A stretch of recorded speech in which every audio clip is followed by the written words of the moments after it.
So আশা করি আপনারা Spiderman no way home সিনেমাটা অনেকেই দেখে ফেলেছেন বা হয়তো এখনো অনেকের দেখা বাকি রয়েছে। আর এই সিনেমাটা দেখার পর হয়তো অনেকেই মানবেন যে আমরা ভবিষ্যতে অর্থাৎ মার্ভেল সিনেমাটিক ইউনিভার্সে স্পাইডারম্যানকে এক সম্পূর্ণ নতুন রূপে দেখব, মানে সেই আগের মতন বাচ্চা স্পাইডারম্যান আর দেখব না। একই সাথে আমার এটাও বলা প্রয়োজন যে এই স্পাইডারম্যান সিনেমাটা শুধু এমসিইউকে ফোকাস করে বানানো হয়নি। এটার জন্য আপনাকে স্যাম রাইমির স্পাইডারম্যান ট্রায়োলজিটা দেখতে হবে, অর্থাৎ যেখানে আমরা স্পাইডারম্যান বা পিটার পার্কারের রূপে টবি ম্যাগুয়ারকে দেখেছিলাম। এছাড়াও অ্যান্ড্রু গারফিল্ডেরও দুটো স্পাইডারম্যান সিনেমা আপনাকে দেখতে হবে, অর্থাৎ অ্যামেজিং স্পাইডারম্যান 1 এবং 2, কারণ এই সিনেমায় সম্পূর্ণ মাল্টিভার্স উঠে এসেছে। সো আর এক্সট্রা বকবক করছি না। হে গাইজ, আমি Arnab, welcome to my channel. আর এই ভিডিওতে আমি স্পাইডারম্যান নো ওয়ে হোম সিনেমাটাকে সম্পূর্ণ এক্সপ্লেন করব। গল্পটা ঠিক সেখান থেকেই শুরু হয় যেখানে স্পাইডারম্যান ফার ফ্রম হোম সিনেমাটা শেষ হয়েছিল, যেটা আমি অলরেডি এক্সপ্লেন করে দিয়েছি, আশা করি আপনারা দেখেছেন। একটা ভিলেন চরিত্র অর্থাৎ মিস্টেরিও বা কুইন্টন বেক মরে যাওয়ার আগে স্পাইডারম্যানের আসল পরিচয়টা সবাইকে জানিয়ে দিয়ে গেছে যে পিটার পার্কারই হচ্ছে স্পাইডারম্যান। আর ব্যাস, এবারে শুরু ঝামেলা। পিটার এমজেকে নিয়ে পালিয়ে বেড়াচ্ছে, কারণ প্রত্যেকটা মানুষ তাকে ঘিরে ধরেছে। তার আসল পরিচয়টা জেনে গিয়েছে। পিটার তার নিজের অ্যাপার্টমেন্টে গিয়ে পৌঁছায় যেখানে হ্যাপি উপস্থিত ছিল, অর্থাৎ হ্যাপি হোগান। আমরা দেখেছিলাম যে হ্যাপি এবং আন্টম্যানের মধ্যে একটা রিলেশন তৈরি হয়েছে, তবে রিসেন্টলি তাদের মধ্যে ব্রেকআপ হয়েছে। কিন্তু আমাদের পিটার পার্কার তো এক অন্য ঝামেলায় ফেসে গিয়েছে। তার আসল পরিচয় এখন জেনে গিয়েছে এবং তার বিল্ডিং এর বাইরে রিপোর্টাররা একেবারে ঘিরে ধরেছে। আমরা সেই রিপোর্টার অর্থাৎ জনা জেমসনকেও দেখতে পাই, যে স্পাইডারম্যানের নামে নানান খারাপ কথা বলে যাচ্ছে। আসলে পিটারের উপরেই তো সম্পূর্ণ দোষটা চেপেছে যে সে মিস্টেরিওকে হত্যা করেছে। একই সাথে স্টার্ক ইন্ডাস্ট্রির যে ড্রোনগুলো ছিল সেটা পিটারই ব্যবহার করেছিল মানুষদের উপর আক্রমণ করার জন্য।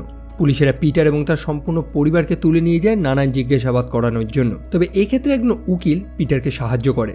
পিটারের উপরে যেসব মিথ্যে চার্জগুলো দেওয়া হয়েছে সেটাকে সে ঠিক করে দিয়েছে। এবং এই উকিলটাকে আশা করি আপনারা অনেকেই জানেন। ইনি হচ্ছেন ম্যাট মার্ডক, যাকে আমরা ডেয়ারডেভিল নামে চিনি। এবং তার অতুলনীয় রিফ্লেক্সের একটা স্পষ্ট উদাহরণ আমরা তখন দেখতে পাই যখন পিটারের ঘরে একজন মানুষ একটা ইট ছুঁড়ে মেরেছিল। ম্যাট তখন সেটা বড় ইজিলি ক্যাচ করে নেয়, যেটা দেখে পিটারও অবাক হয়ে যায়। তারপর পিটার এবং আন্টম্যান হ্যাপি হোগানের বাড়িতে গিয়ে আশ্রয় নিয়েছে, কারণ অবশ্যই তাদের আসল ঠিকানাটা তো মানুষেরা জেনে গিয়েছিল। এছাড়াও পিটারের জীবনে নানান ঝামেলা শুরু হয়েছে। তার স্কুলের কিছু ছাত্ররা তাকে সাপোর্ট করছে এবং বাকি কিছু মানুষ তাকে দোষী মনে করছে। পিটারের বন্ধু অর্থাৎ ফ্ল্যাশ মানুষদের জানাতে থাকে যে সে অনেক আগে থেকেই জানতো যে পিটারই হচ্ছে স্পাইডারম্যান, এবং তাদের বন্ধুত্ব নিয়ে সে একটা বইও লিখেছে যেটার নাম দিয়েছে হচ্ছে ফ্ল্যাশ পয়েন্ট। যদিও এটা একটা রেফারেন্স, ফ্ল্যাশ পয়েন্ট হচ্ছে ডিসি কমিক্সের একখানা কমিক বুক। সো তারপর পিটার, এমজে এবং নেট তারা রেডি হচ্ছে এমআইটিতে অ্যাডমিশন নেবে বলে। এমআইটি হচ্ছে একটা টেকনোলজি ইনস্টিটিউট যেখান থেকে বহু বিখ্যাত মানুষেরা বেরিয়ে এসেছে। পিটার তার চিঠির জন্য অপেক্ষা করছে যে আদৌ এমআইটিতে ভর্তি হওয়ার তার যে অ্যাপ্লিকেশনটা সেটাকে গ্রহণ করা হয়েছে কিনা। তবে অবশেষে তার কাছে লেটারগুলো চলে এসেছে। তারা 3 বন্ধু মিলে একসাথে সেই লেটারগুলো ওপেন করে, তবে তারা দুঃখ ছাড়া আর কিছুই পায় না। তাদের অ্যাপ্লিকেশনগুলোকে রিজেক্ট করে দেওয়া হয়েছে। যার কারণটা কি? বর্তমানে পিটার পার্কার একটা কন্ট্রোভার্সিতে রয়েছে, নানান বদনাম রয়েছে তার, সেই কারণে তার অ্যাপ্লিকেশনগুলো রিজেক্ট করা হয়েছে। একই সাথে যেহেতু এমজে এবং নেট তার বন্ধু, সেই কারণে তাদেরও অ্যাপ্লিকেশনগুলো রিজেক্ট করে দেওয়া হয়েছে। পিটার এর জন্য নিজেকে দোষী মনে করছে, কারণ এমজে এবং নেট তাদের তো কোনো দোষ নেই, তাদের কেন রিজেক্ট করা হলো। আর অবশ্যই এই ব্যাপারে তাকে কিছু একটা করতে হবে। সেই কারণে সে চলে যায় ডক্টর স্ট্রেঞ্জের কাছে সাহায্য নেওয়ার জন্য। সে পৌঁছায় সেই নিউ ইয়র্ক স্যাংটোরিয়ামে, যেখানে আমরা চারিদিকে শুধু বরফ দেখতে পাই। কারণটা কি? সেই স্যাংটোরিয়ামে যে গেটওয়েজগুলো ছিল না, তার মধ্যে একটা গেটওয়ে সাইবেরিয়ার সাথে কানেক্টেড ছিল। ভুলবশত মেইনটেনেন্সের অভাবে সেই দরজাটা খারাপ হয়ে যায় বা খুলে যায়, এবং সেখানকার সব বরফ তাদের এই স্যাংটোরিয়ামে চলে আসে। আর এটা নিয়ে ওয়ং এবং ডক্টর স্ট্রেঞ্জের মধ্যে কিছু কথা কাটাকাটিও হয়। আমরা এটাও জানতে পারি যে বর্তমানে সর্সারার অফ সুপ্রিম হচ্ছে ওয়ং, ডক্টর স্ট্রেঞ্জ নয়। যার কারণটা রয়েছে ব্লিপের কারণে। ডক্টর স্ট্রেঞ্জ তো 5 বছরের জন্য একেবারে গায়েব হয়ে গিয়েছিল, মানে থ্যানোস যে কীর্তিটা করেছিল, তাই সেই সব দায়িত্ব ওয়ং এর হাতে চলে গিয়েছিল।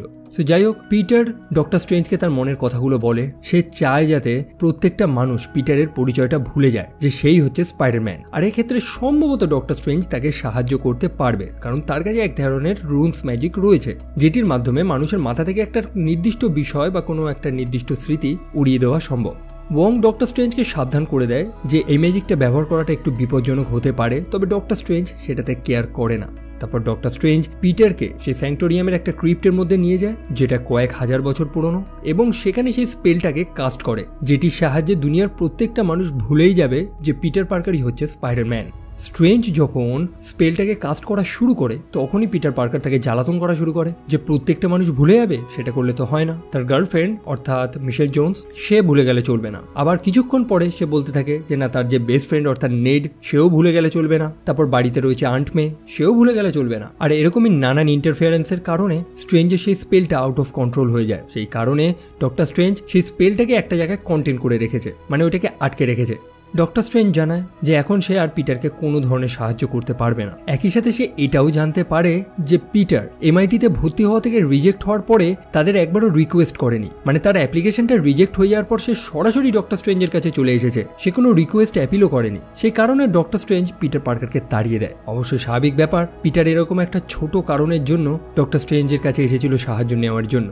সো তারপর পিটার চলে যায় একজন এমআইটি অ্যাডমিনিস্ট্রেটরের কাছে তাকে রিকোয়েস্ট করার জন্য যাতে তাকে এমআইটিতে ভর্তি নেওয়া হয়। শুধু তাকে না, মানে তার দুই বন্ধু অর্থাৎ নেড এবং এমজেকেও যাতে সেখানে ভর্তি নেওয়া হয়। আর সেখানেই এক বড় কাণ্ড ঘটে, ডক্টর অক্টোপাস সেখানে হামলা করে দিয়েছে। আর ব্যাপারটা সত্যি ফ্যান্সদের কাছে খুবই কনফিউজিং ছিল, কারণ অভিনেতা অ্যালফ্রেড মলিনাকে আমরা স্যাম রাইমির সেই স্পাইডারম্যানের দ্বিতীয় পার্টে দেখেছিলাম, তাহলে সে এমসিইউতে আসলো কি করে? যাই হোক, সেখানে স্পাইডারম্যান এবং তার সাথে শুরু হয়ে যায় ঝামেলা, এবং এরই মাঝে সেই এমআইটি অ্যাডমিনিস্ট্রেটর ফেসে গিয়েছিল, তবে পিটার তাকে রক্ষা করে। অন্যদিকে ডক অক তখন পিটারের সেই আয়রন স্যুট থেকে কিছু ন্যানো পার্টিকেলস চুরি করে নেয়। ব্যাপারটা তার কাছে খুবই ফ্যাসিনেটিং ছিল, কারণ সে নিজেও একজন সায়েন্টিস্ট ছিল। চোখের সামনে এরকম ন্যানোটেক জিনিসটা দেখা এক বড় ব্যাপার তার কাছে। যদিও সেই ন্যানো পার্টিকেলসটা চুরি করা তার সব থেকে বড় ভুল ছিল, যার ফলে পিটার তার টেন্টিকেলসগুলোকে কন্ট্রোল করতে পারছিল, অর্থাৎ তার সুরগুলোকে। ব্যাপারটা আরো সহজে এক্সপ্লেইন করে দিই, ডক্টর অক্টোপাসের যে পিঠে যে সুরগুলো রয়েছে না অক্টোপাসের মতন, ওইগুলো এক ধরনের এআই দ্বারা চালিত, মানে আর্টিফিশিয়াল ইন্টেলিজেন্স। তবে সেগুলোকে ডক্টর অক্টোপাস নিজে কন্ট্রোল করছে না, বরং সেই এআইটা এই মানুষটাকে কন্ট্রোল করছে, যেটা আমরা স্যাম রাইমির স্পাইডারম্যানের দ্বিতীয় পার্টে দেখেছিলাম।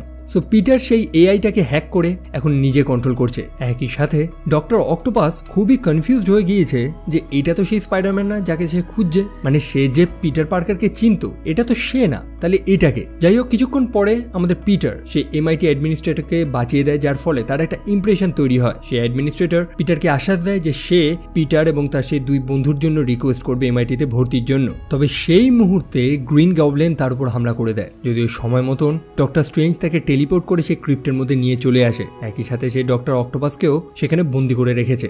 সে পিটারকে সম্পূর্ণ ব্যাপারটা এক্সপ্লেইন করছে যে এখানে কি হয়েছে। আসলে ডক্টর স্ট্রেঞ্জের সেই স্পেলের মধ্যে কিছু গোলমাল হয়েছিল, অবশ্যই পিটারের কারণেই সেটা হয়েছে, যার ফলে অন্যান্য ইউনিভার্স থেকে যারা যারা পিটার পার্কারকে চিনতো অর্থাৎ স্পাইডারম্যানকে চিনতো তারা এই ইউনিভার্সে চলে এসেছে। তাই সেম জিনিসটাই আমরা এখানে দেখছি যে অন্যান্য স্পাইডারম্যানের সিনেমাতে যেসব ভিলেনরা ছিল তারা এই সিনেমাতে চলে এসেছে।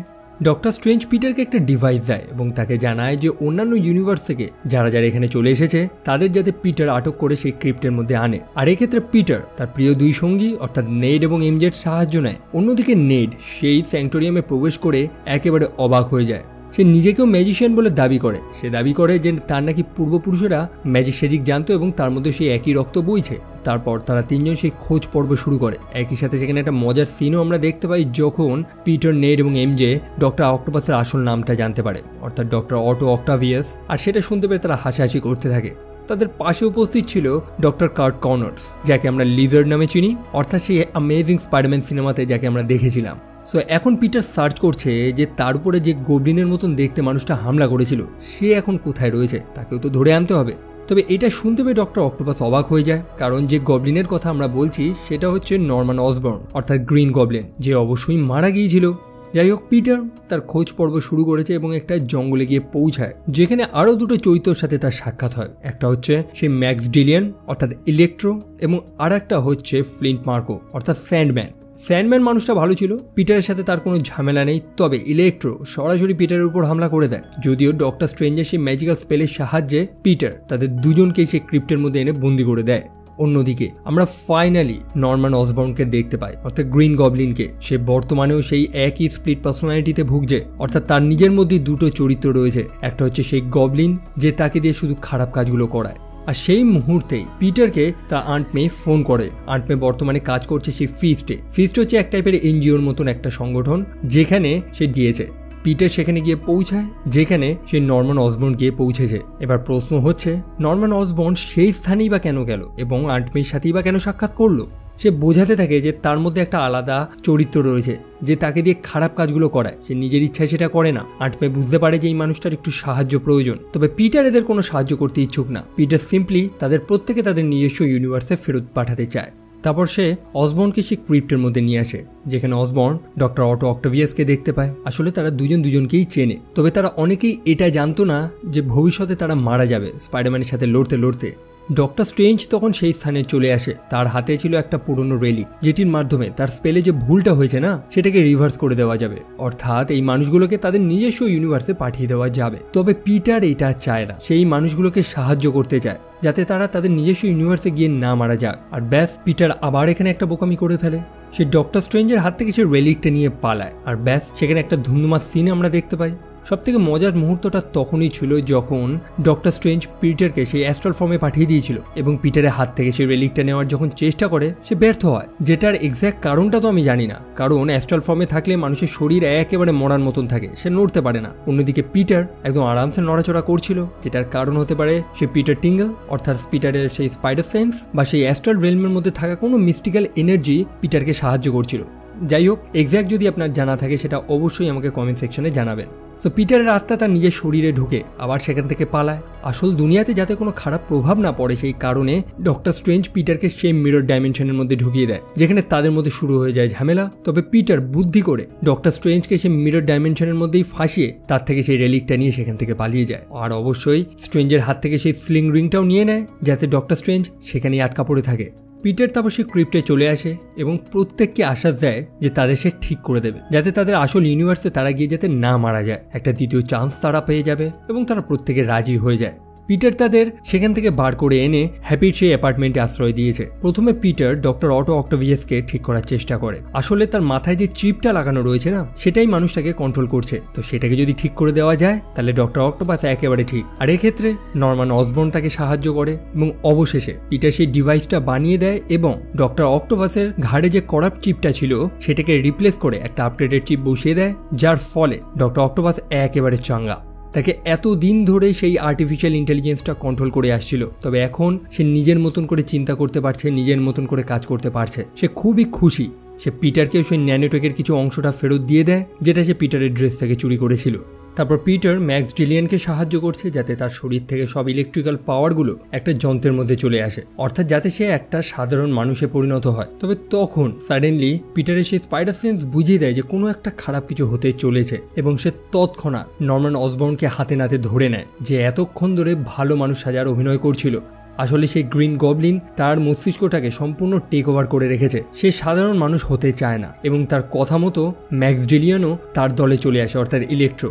সে তখন সেই রুমে থাকা একটা আর্ক রিঅ্যাক্টর চুরি করে নেয় যেটার মধ্যে যথেষ্ট এনার্জি রয়েছে এবং তারা একসাথে পিটার এবং ডক্টর অক্টোপাসের উপর হামলা করে দেয়। পিটারের সাথে তখন গ্রিন গবলিনের একটা বড় ফাইট চলে। আর সত্যি গ্রিন গবলিন যথেষ্ট পাওয়ারফুল, তার মধ্যে রয়েছে সুপার হিউম্যান স্ট্রেংথ এবং তার মধ্যে কিভাবে এই শক্তিটা এসেছে এটা আশা করি আপনারা অনেকেই জানেন। মার্ভেল কমিক্সের আর্থ 1610 অনুযায়ী যখন সে শিল্ডের হয়ে কাজ করতো তখন সে একটা গবলিন ফর্মুলার উপরে কাজ করছিল। সে সেই রেডিও অ্যাক্টিভ মাকড়সাটা দিয়ে এক টাইপের সিরাম বানিয়েছিল যেটা তার মধ্যে এক টাইপের সুপার হিউম্যান স্ট্রেংথ এনে দিয়েছিল। তো আমরা এখানে ঘুরে ফিরে একটাই বলতে পারি যে গ্রিন গবলিনের এরকম গায়ের জোরের একটাই কারণ, সেটা হচ্ছে এক ধরনের সুপার সোলজার সিরাম, যেটা স্যাম রাইমির স্পাইডারম্যানের প্রথম পার্টে একরকম ভাবে দেখিয়েছিল, একই সাথে দ্য অ্যামেজিং স্পাইডারম্যান সিনেমাতে অন্যভাবে দেখিয়েছিল। সো গ্রিন গবলিন পিটারকে খুব মারছিল। সেই মুহূর্তে আন্ট মে গ্রিন গবলিনের উপরে এক টাইপের সিরাম ইনজেক্ট করে দেয়, যেটার মাধ্যমে তারা ভেবেছিল যে গ্রিন গবলিন সম্ভবত একটা সাধারণ মানুষ হয়ে যাবে। তবে সেটা তো সে আর হয় না, উল্টে সেই সম্পূর্ণ স্থানটা তছনছ করে তার গ্লাইডারটা নিয়ে সেখান থেকে উড়ে চলে যায়। তবে সেই দুর্ঘটনাতে আন্ট মে মারা যায়। আর এই সিনটারও একটা সিগনিফিকেন্ট মিনিং রয়েছে। এই পিটার পার্কার চরিত্রটা সম্পূর্ণভাবে চেঞ্জ হয়ে যায় যখনই তার নিজের কেউ মারা যায়। আমরা এর আগে দেখেছি পিটার তার সব থেকে কাছের মানুষ অর্থাৎ আঙ্কেল বেনকে হারিয়েছিল এবং এই এমসিইউতে দেখলাম যে এই পিটার আন্ট মেকে হারাচ্ছে। আর্মিরা সেখানে চলে এসেছে পিটারকে অ্যারেস্ট করার জন্য, যদিও সময় মতো হ্যাপি সেখানে চলে আসে। সেই সুযোগে পিটার সেখান থেকে পালিয়ে যায়। অন্যদিকে এমজে এবং নেড তারা তাদের বন্ধু অর্থাৎ পিটারকে খুঁজছে যে সে কোথায়। তখন নেড ডক্টর স্ট্রেঞ্জের সেই স্লিং রিংটা দিয়ে কিছু কাজাকরণ করতে থাকে, যার ফলে তার সামনে একটা পোর্টাল ওপেন হয় আর সেখান থেকে স্পাইডারম্যান বেরিয়ে আসে। তবে এটা আমাদের মার্ভেল সিনেম্যাটিক ইউনিভার্সের স্পাইডারম্যান নয়, এটা হচ্ছে সেই অ্যান্ড্রু গারফিল্ডের স্পাইডারম্যানটা। তারা বুঝতে পারে যে অন্যান্য ইউনিভার্স থেকে শুধু ভিলেনরা নয়, স্পাইডারম্যানরাও চলে এসেছে। নেট আরেকবার চেষ্টা করে এবং সেই টবি ম্যাগুয়ারের স্পাইডারম্যানকে সেখানে নিয়ে চলে আসে। তবে আমাদের সেই ছোট্ট স্পাইডারম্যানটা গেল কোথায়? তখন বাকি দুই স্পাইডারম্যানরা উপদেশ দেয় যে তাদের যখন মন খারাপ থাকে তারা তাদের পছন্দের স্থানে গিয়ে বসে থাকে, কারো কোনো উঁচু বিল্ডিং বা সেই এম্পায়ার স্টেট বিল্ডিং। আর সেটা শুনতে পেয়ে এমজের মনে এসে যায় যে সম্ভবত এখন পিটার কোথায় থাকতে পারে। তারা সেই স্থানে গিয়ে পৌঁছায় এবং অবশ্যই সেখানে পিটার উপস্থিত ছিল। একই সাথে আমাদের ছোট্ট পিটারের সাথে সে বড় দুই পিটার পার্কারেরও সাক্ষাৎ হয়। তো এখানে এখন অনেকগুলো পিটার হয়ে গিয়েছে, সেই কারণে আমি ছোট পিটারকে পিটার 1 বলবো, সিনিয়র পিটার পার্কারকে আমি পিটার 2 বলবো অর্থাৎ টবি ম্যাগুয়ারকে, এবং অ্যান্ড্রু গারফিল্ডেরটাকে পিটার 3 বলবো। সো পিটার 1 কান্নাকাটি করছে কারণ তার ভুলের কারণে আন্ট মে মারা গেল। সে যদি ডক্টর স্ট্রেঞ্জের কথা শুনে এই মানুষগুলোকে তাদের নিজস্ব ইউনিভার্সে পাঠিয়ে দিত তাহলে হয়তো এটা হতো না। তবে তখন পিটার 2 এবং পিটার 3 তাকে মোটিভেট করতে থাকে। আন্ট মের সেই কথাটা তার মনে আসতে থাকে, অর্থাৎ স্পাইডারম্যানের সেই ফেমাস ডায়লগ যে great powers comes with great responsibilities. এবং পিটার ডিসাইড করে নেয় যে আন্ট মে যেটা চেয়েছিল সেটা সে করেই ছাড়বে, অর্থাৎ এই মানুষগুলোকে আগে সে ঠিক করবে, তারপর তাদের ইউনিভার্সে পাঠাবে। সো তারপর সেই 3 পিটার একসাথে কাজ করা শুরু করেছে। অন্যদিকে পিটার 2 এর ওয়েব শুটারটা দেখে তারা প্রত্যেকেই অবাক। মানে অ্যাকচুয়ালি তার হাতে তো কোনো ওয়েব শুটার লাগানো নেই, তার হাত থেকেই জাল বেরোয়, কোনো যন্ত্র প্রয়োজন হয় না। যেটা জানতে পেরে বাকি 2 পিটার একেবারে অবাক যে এটা কি করে সম্ভব। সো তারপর তারা প্রত্যেকে রেডি এবং এখন সময় হচ্ছে সে ভিলেনদের সাথে মুখোমুখি হওয়ার। পিটার চলে গিয়েছে সেই স্ট্যাচু অফ লিবার্টিতে, যেখানে সে স্ট্যাচুর উপরে আমরা ক্যাপ্টেন আমেরিকার একটা শিল্ডও দেখতে পাই। পিটার তখন সেই রিপোর্টার জনা জনসনের সাথে কথা বলে এবং তাকে জানিয়ে দেয় যে সে যে ভুলগুলো করেছে সেগুলোকে সে এখন ঠিক করবে। আর তারপরে এক এক করে প্রত্যেকটা ভিলেন আসতে থাকে। ফার্দার বলার আগে আপনাদের বুঝিয়ে দিই যে কে কার দলে। ডক্টর অক্টোপাস এখন ঠিক হয়ে গিয়েছে, সে পিটারের দলে। অন্যদিকে ফ্লিন্ট মার্কো অর্থাৎ স্যান্ডম্যান সে কাউরি দলে না, সে নিজস্ব ইউনিভার্সে ফেরত যেতে চায় কারণ তার একটা ছোট্ট মেয়ে রয়েছে, যদিও সে ভালো মানুষ, যেটা আমরা স্পাইডারম্যানের 3য় পার্টে দেখেছিলাম। গ্রিন গবলিন তো খারাপ মানুষ। একই সাথে ম্যাক্স ডিলিয়নও এই ইউনিভার্সেই থাকতে চায় অর্থাৎ ইলেকট্রো, কারণ এই ইউনিভার্সে যেসব প্রযুক্তি রয়েছে সেখান থেকে সে ভালো মতন এনার্জি, ভালো মতো ইলেকট্রিসিটি গ্রহণ করতে পারবে, মানে যেটা তাকে শক্তি যোগায়। আর বাকি থাকলো ডক্টর কার্ট কনর্স। এর বড়সড় কোনো একটা ভূমিকা আমরা এখানে দেখিনি, হালকা পাতলা ঝামেলা করেছে মানুষটা। অ্যামেজিং স্পাইডারম্যান সিনেমাতে হয়তো দেখেছিলেন যে এই মানুষটা গোটা শহরের মানুষকে লিজার্ডে পরিণত করে দেওয়ার চেষ্টা করেছিল, কারণ সে নাকি মানুষদের এভলভ করতে চায়, মানে মানুষদের আরো উন্নত করতে চায়। আসলেই মাথাটা খারাপ হয়ে গিয়েছিল তার। সে যাই হোক, পুরোনো ব্যাপার নিয়ে আমরা আর আলোচনা করবো না। সো তারপর আমরা এই সিনেমার one of the best scene দেখতে পাই যখন 3জন স্পাইডারম্যান মিলে একসাথে লড়াই করছে এবং অবশেষে ডক্টর অক্টোপাসের সাহায্য নিয়ে তারা ইলেকট্রোকে কাবু করে নিয়েছে। একই সাথে ডক্টর কার্ট কর্নার্সকে অর্থাৎ লিজার্ডকেও একটা সাধারণ মানুষে পরিণত করে দিয়েছে। নেট তখন পোর্টাল ওপেন করে ডক্টর স্ট্রেঞ্জকেও সেখানে নিয়ে চলে আসে। ডক্টর স্ট্রেঞ্জ প্রচন্ড রেগে গিয়েছে কারণ পিটার তাকে সেই মিরর ডাইমেনশনে আটকে রেখে চলে এসেছিল, যেখানে প্রায় 12 ঘন্টা ধরে ডক্টর স্ট্রেঞ্জ সে গ্র্যান্ড ক্যানিয়নের উপরে ঝুলেছিল। আর এরকমই একটা কাণ্ড ডক্টর স্ট্রেঞ্জ কিন্তু লোকির সাথে করেছিল, যেখানে লোকি প্রায় অনেক সময় ধরে আকাশ থেকে শুধু নিচে পড়েই যাচ্ছিল। সো ডক্টর স্ট্রেঞ্জ তখন সেই রেলিকটা ব্যবহার করে সবাইকে তাদের নিজস্ব ইউনিভার্সে পাঠাতেই যাবে, আর সেই মুহূর্তে গ্রিন গবলিন সেখানে হামলা করে দেয়। দুর্ঘটনার দরুন এমজে সে অনেক উঁচু থেকে নিচে পড়ে যাচ্ছিল। পিটার 1 তাকে বাঁচানোর চেষ্টা করে, তবে ব্যর্থ হয়। তবে পিটার 3 তখন এমজেকে বাঁচিয়ে নেয়। যদিও আমরা অ্যামেজিং স্পাইডারম্যানের 2য় পার্টে দেখেছিলাম যে পিটার কিন্তু অবশেষে তার ভালোবাসা অর্থাৎ গোয়েনকে কিন্তু বাঁচাতে পারেনি, তবে এবার সে এমজেকে বাঁচিয়ে নিয়েছে। তবে গ্রিন গবলিন ডক্টর স্ট্রেঞ্জের সেই রেলিকটার মধ্যে একটা পাম্পকিন বোম ঢুকিয়ে দিয়েছিল, যার ফলে সেটা ব্লাস্ট হয় এবং ভেতরে আটকে পড়ে থাকা সেই স্পেলটা বাইরে বেরিয়ে যায়। আর ব্যাস, অন্যান্য ইউনিভার্সের গেটওয়েগুলো তখন খুলতে থাকে। মানে বুঝতেই পারছেন, অন্যান্য ইউনিভার্স থেকে যেসব চরিত্রগুলো রয়েছে তারা এখন এই ইউনিভার্সে আসা শুরু করবে।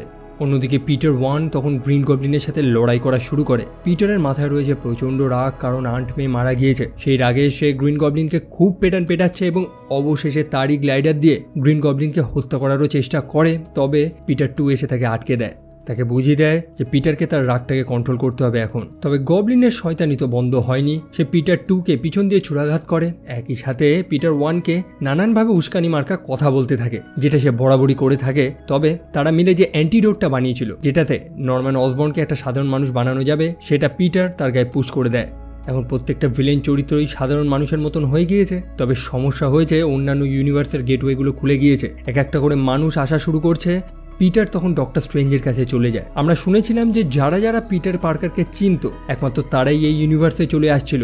ডক্টর স্ট্রেঞ্জ যদি ম্যাজিক করে এমন কিছু করতে পারে যে প্রত্যেকটা ইউনিভার্সের মানুষই ভুলে যাবে যে পিটার পার্কারের আসল পরিচয়টা কি বা স্পাইডারম্যানের আসল পরিচয়টা কি, তাহলে এই সমস্যার সমাধান হয়ে যাবে।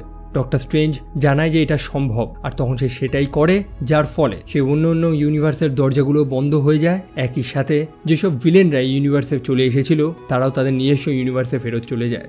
অর্থাৎ এখন কোনো ইউনিভার্সেরই মানুষেরা জানতে পারবে না যে পিটার পার্কারই হচ্ছে স্পাইডারম্যান। পিটার এমজেকে প্রমিস করে দিয়েছিল যে সে অবশ্যই আসবে এবং এমজেকে মনে করিয়ে দেবে তার আসল পরিচয়টা, যাতে আবার তাদের মধ্যে ভালোবাসাটা হয়, এবং অবশেষে পিটার এমজের সাথে সাক্ষাৎ করতেও যায়। আমরা দেখতে পারি এমজে এবং নেট তারা দুজনে বন্ধু, তবে পিটার তাদের বন্ধু না। আসলে এমজে এখন পিটারকে চেনেও না, যেটা এই ম্যাজিকের কারণেই হয়েছে। তবে পিটার জানে যে এমজের কি পছন্দ, এমজে কি ধরনের কথা বলে ইত্যাদি, যেটা জানতে পেরে এমজেও একটু অবাক হয়ে যায়। আর অবশ্যই তাদের ভালোবাসাটা আবার নতুন করে শুরু হবে। পিটার তখন আন্ট মেয়ের গ্রেভে গিয়ে উপস্থিত হয়, যেখানে হ্যাপিও উপস্থিত ছিল। হ্যাপিও ভুলে গিয়েছে যে পিটারই হচ্ছে স্পাইডারম্যান। তবে হ্যাপি এবং আন্ট মেয়ের মধ্যে যে ভালোবাসাটা ছিল সেটা ধ্বংস হয়ে যায়নি। হ্যাপি ঠিক ততটাই দুঃখ পেয়েছে যতটা সে টনি স্টার্কের মৃত্যুর সময় পেয়েছিল। এখন থেকে পিটার এক সম্পূর্ণ আলাদা জীবনযাপন করবে। সে এখন নতুন একটা অ্যাপার্টমেন্ট ভাড়া নিয়েছে এবং প্রথমেই সেখানকার ল্যান্ডলর্ডের একটাই কথা শুনতে পারি যে সময় মতন তাকে ঘর ভাড়াটা দিয়ে দিতে হবে। আর সম্ভবত এটা হচ্ছে সেই মানুষটা যাকে আমরা স্যাম রাইমি স্পাইডারম্যান সিনেমাতে দেখেছিলাম। এখন জানি না, আমি ভুলও হতে পারি। অন্যদিকে আমাদের স্পাইডারম্যানও কিন্তু থেমে থাকেনি। তার সেই ক্লাসিক স্যুটটা পরে আমাদের সেই ফ্রেন্ডলি নেবারহুড স্পাইডারম্যান বেরিয়ে পড়ে শহরের বিভিন্ন ক্রাইমের এগেনস্টে লড়তে। তবে গল্পের মিড ক্রেডিট সিনে আমরা দেখতে পাই আমাদের এডি ব্রক অর্থাৎ ভেনম, যে সেই স্পেলটার কারণে এই ইউনিভার্সে চলে এসেছিল। আমরা ভেনম সিনেমার শেষে এই দৃশ্যটা দেখেছিলাম। তবে ডক্টর স্ট্রেঞ্জ যখন সেই স্পেলটাকে আবার রিভার্স করে দেয় এবং প্রত্যেকেই যে যার নিজস্ব ইউনিভার্সে চলে যায়, তাই হিসেব মতন আমাদের এডি অর্থাৎ ভেনমও তার নিজস্ব ইউনিভার্সে ফেরত চলে যায়। তবে ভেনমের শরীরের একখানা অংশ অর্থাৎ সেই সিম্বায়োটের একটা অংশ সেখানে থেকে যায়। অর্থাৎ ভবিষ্যতে আমরা এমসিইউতে অবশ্যই ভেনমকে দেখতে পারবো। তবে এখন ব্যাপার হচ্ছে যে প্রত্যেকটা মানুষ যখন নিজস্ব ইউনিভার্সে ফেরত চলে যায়, তাহলে ভেনমের শরীরের এই ছোট্ট টুকরোটা কেনই বা থেকে গেল, সেটা কেন গেল না? এখন এটা একটা প্লট হোল হতে পারে বা এমসিইউর অন্য কোনো প্ল্যান রয়েছে যেটা আমি জানি না। আপনাদের যদি কোনো স্পেকুলেশন থাকে বা কোনো যদি ইনফরমেশন আপনার কাছে থাকে, সেটা অবশ্যই আমাকে কমেন্ট সেকশনে জানাবে। আর সিনেমাটা এখানেই শেষ হয়। সিনেমার বহু খারাপ ভালো দিক রয়েছে, যেটা আমি অলরেডি আমার রিভিউতে দিয়েছিলাম। মানে সিনেমাটা ফার্স্ট শো দেখে এসেই আমি একটা শর্ট রিভিউ দিয়েছিলাম ইনস্টাগ্রামে, একটা কমিউনিটি পোস্টও দিয়েছিলাম, আশা করি আপনারা দেখেছিলেন। সিনেমার ভালো দিকই ভর্তি, তবে কিছু কিছু জিনিস আমাকে একটু ডিসঅ্যাপয়েন্ট করেছে। সেটা হচ্ছে বাকি দুই স্পাইডারম্যানের এন্ট্রি। মানে তাদের একটা বড় গ্র্যান্ড এন্ট্রি হওয়ার কথা ছিল, সেখানে এত লেম ভাবে তাদের এন্ট্রিটা দেখিয়েছে। মানে দুটো স্পাইডারম্যান আচমকা এখানে আসছে, আর সিনটা খুবই ঝিমুনি ছিল। এবং আরেকটা হচ্ছে অ্যান্ড্রু গারফিল্ড, যেখানে সেখানে শুধু কেঁদে বেরিয়েছে। মানে একটা ম্যাচিউরড স্পাইডারম্যান, একটা ব্যাটা ছেলে এরকম ভ্যাবা করে কেঁদে বেড়াচ্ছে সব জায়গায়, সেটা সত্যি দেখতে খুবই বাজে লাগছিল, আর কিছুই না। কিছু কিছু ভিলেনকে ঠিক মতন পোর্ট্রে করা হয়নি, লাইক ডক্টর কার্ট কনর্স অর্থাৎ লিজার্ড, যাকে একেবারেই ঠিক মতন সময় দেওয়া হয়নি। এবং অন্যদিকে রয়েছে ম্যাক্স ডিলিয়ন অর্থাৎ ইলেকট্রো, সে যে কী চায় এবং সে যে কী করবে সেটা ঠিক মতন এখানে বোঝালোই না। অন্যদিকে হচ্ছে ফ্লিন্ট মার্কো অর্থাৎ স্যান্ডম্যান, যে এসেছিল শুধু বাড়ি যাওয়ার জন্য। মানে প্রথম থেকে সে বলে যাচ্ছে যে আমি বাড়ি যাবো, আমার মেয়েকে দেখতে হবে, ব্যাস এইটুকুই। তবে গ্রিন গবলিনের চরিত্রে উইলিয়াম ডিফয় একেবারে ফাটিয়ে দিয়েছে। এবং ওভারঅল চিন্তা করলে এই সিনেমাটা একটা অ্যাকশন প্যাকড এন্টারটেইনমেন্ট, যেটা আপনাকে সম্পূর্ণ বিনোদন দেবে। তো এই ছিল ভিডিও। যদি কোনো মিস্টেক্স হয় তো কাইন্ডলি ক্ষমা করে দেবেন এবং আপনাদের মূল্যবান ওপিনিয়ন্সগুলো অবশ্যই কমেন্ট সেকশনে লিখবেন। আপনি আমাকে ইনস্টাগ্রামে ফলো করতে পারেন বা আমার গেমিং চ্যানেলটাও ফলো করতে পারেন, যেগুলো লিঙ্ক ডেসক্রিপশনে রয়েছে। আর এই ভিডিও আপাতত এইটুকুই, আবার দেখা হবে পরের ভিডিওতে। Bye bye.